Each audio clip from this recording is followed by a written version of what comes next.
horas.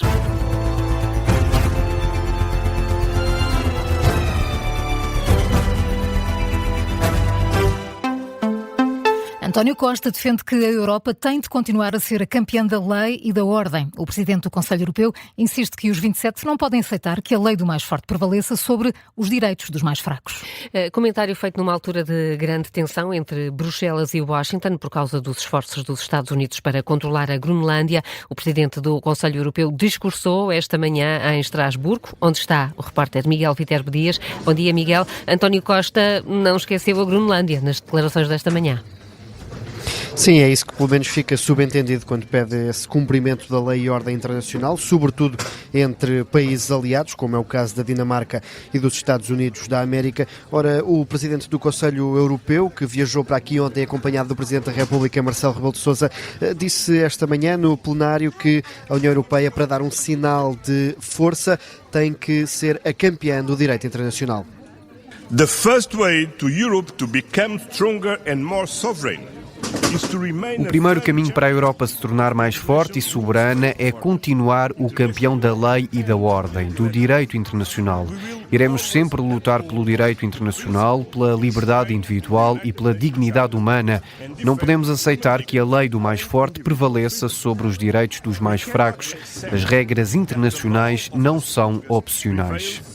Over the rights of the weakest, because international rules are not optional. O presidente do Conselho Europeu, numa intervenção onde referiu também o acordo do Mercosul, que está a gerar largos protestos aqui em Estrasburgo, com milhares de agricultores a estarem à porta dos edifícios europeus desde o dia de ontem. Ainda assim, António Costa diz que este é um acordo que ouviu todos os pontos de vista. This agreement sends a powerful message to the world. Este acordo envia uma mensagem forte para o mundo. Em vez de muros, a União Europeia oferece parcerias. Em vez de esferas de influência, estamos a criar esferas de prosperidade.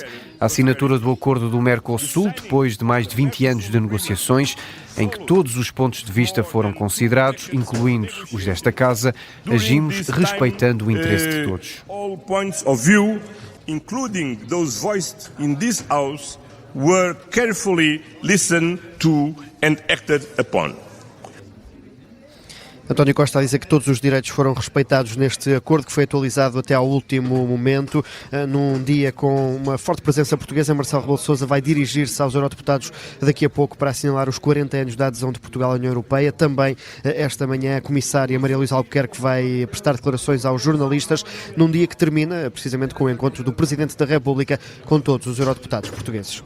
Uma agenda que vai ser acompanhada por ti, Miguel Viterbo Dias, no Parlamento Europeu em Estrasburgo, depois do discurso já de António Costa e com o programa do Presidente da República, está a assinalar os 40 anos da adesão de Portugal à Comunidade Europeia. Será uma das últimas saídas ao estrangeiro de Marcelo Rebelo de Sousa enquanto chefe de Estado.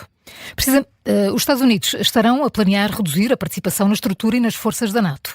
A notícia é avançada hoje pelo New York Times. De acordo com várias autoridades norte-americanas, Donald Trump quer reduzir a presença militar dos Estados Unidos na Europa. Esta medida, que será divulgada em breve, deve afetar cerca de 200 militares e diminuir o envolvimento norte-americano em quase 30 organizações da NATO. Hoje, o presidente norte-americano vai discursar no Fórum de Davos, na Suíça, num contexto de alta tensão entre Estados Unidos e Europa. O especialista Francisco Proença Garcia avisa Bruxelas não pode depender dos Estados Unidos para garantir a segurança da Europa. Foi ele o convidado do Gabinete de Guerra desta manhã. Proença Garcia defende que se os Estados Unidos vierem mesmo a reduzir a participação na NATO, então terá de ser a Europa a assumir as responsabilidades. Nós só tivemos paz na Europa porque tivemos a presença das tropas norte-americanas e criamos depois instituições como a União Europeia. Mas deve-se à presença norte-americana. Se eles retirarem, subitamente podemos ter problemas securitários e internos graves. De maneira que se eles fizerem isso gradualmente, tudo bem. Nós temos que assumir as nossas, quando falamos de autonomia estratégica, temos que de facto assumir as nossas responsabilidades. Agora, eu lembro uma coisa, quer dizer, nós temos a NATO. A NATO somos mais de 30 países, não são só os Estados Unidos. A base são os Estados Unidos, A visão de Francisco Proença Garcia sobre eventual redução da presença militar nos Estados Unidos, que esteve em análise esta manhã no Gabinete de Guerra. Um episódio que já está disponível em podcast. Com as eleições presidenciais no centro da agenda, o Primeiro-Ministro volta hoje ao Parlamento. O debate quinzenal acontece mais logo às 3 da tarde. O chefe de governo terá de responder às críticas que têm surgido à esquerda por não anunciar o apoio a António José Seguro na segunda volta das presidenciais contra André Ventura. José Luís Carneiro já desafiou o Primeiro-Ministro a ser claro, defendeu que entre a democracia e aqueles que atentam contra a democracia não pode haver neutralidade política. Este debate acontece também numa altura em que o Governo se prepara para assinar um acordo plurianual com os sindicatos da função pública que será válido até 2029. O debate vai ser transmitido em direto aqui na Rádio Observador. A vitória de António José Seguro na primeira volta das presidenciais traz um balão de oxigênio ao PS, mas nos corredores do partido pede-se serenidade. António José Seguro não era o favorito do PS para avançar na corrida a Belém. A atual direção socialista procurou alternativas sem sucesso, mas é com este candidato que acaba por ficar a um passo do Palácio de Belém, 20 anos depois. Falta ultrapassar agora o obstáculo chamado André Ventura. Para já, Miguel Gato, os socialistas não escondem a felicidade, mas no Largo do Rato o sinal é de cautela. É um partido socialista a tentar conter a euforia com a possível eleição de Seguro para o Palácio de Belém. A vitória de domingo é considerada um balão de oxigênio, mas ainda não é grande o suficiente para o PS poder descansar à sombra da Presidência da República. Depois dos maus resultados nas legislativas de 2024 e 2025 e também nas autárquicas de outubro do ano passado, os socialistas têm convicção de que existe ainda um grande caminho até à recuperação do PS. E daí a surpresa com a pressa de José Luís Carneiro em marcar novas eleições diretas no partido. Sim, e durante o dia de ontem o Observador ouviu vários membros do PS que não esconderam a estupefação com a decisão do líder. Alegam que Carneiro não tem neste momento oposição interna e por isso não faz sentido avançar para diretas nesta altura. A Comissão Nacional do PS vai reunir-se já no próximo sábado e apesar desta reeleição na liderança do partido, que José Luís Carneiro procura, a estratégia no Largo do Rato para os próximos tempos é dar estabilidade política ao governo. Eleições legislativas apenas daqui a 3 anos, é o que prevê o PS. O Observador sabe, no entanto, que José Luís Carneiro já começou contactos para alinhar o futuro do partido, mas por agora, Carla, o secretário-geral socialista, está focado apenas em seguir a onda da vitória de António José Seguro na primeira volta das presidenciais e a esperar essa eleição de Seguro no dia 8 de fevereiro.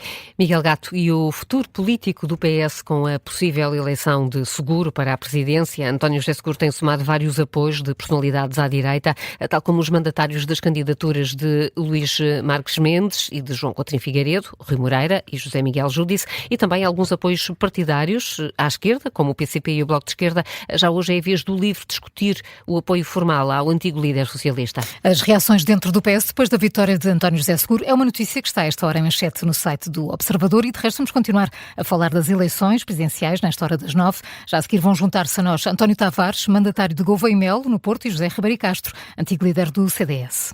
A Operação Irmandade resultou na detenção de 37 pessoas suspeitas de ligações à extrema-direita. A Polícia Judiciária defende que todos os detidos devem ser ouvidos já hoje no Tribunal Central de Instrução Criminal de Lisboa para ficarem a conhecer as medidas de coação. O Observador sabe que os suspeitos chegaram de vários pontos do país depois de uma operação conduzida pela Judiciária e que começou de manhã, bem cedo, desde o Porto até ao Algarve, passando por Lisboa.